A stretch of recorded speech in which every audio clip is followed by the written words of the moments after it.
أعوذ بالله من الشيطان الرجيم. بسم الله الرحمن الرحيم. ألم تر كيف فعل ربك بأصحاب الفيل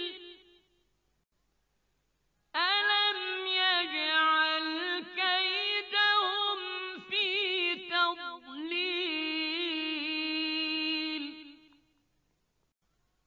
وأرسل عليهم طيرا أبابيل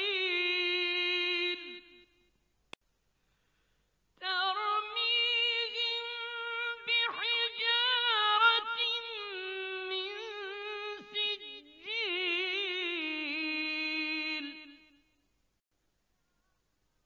فجعلهم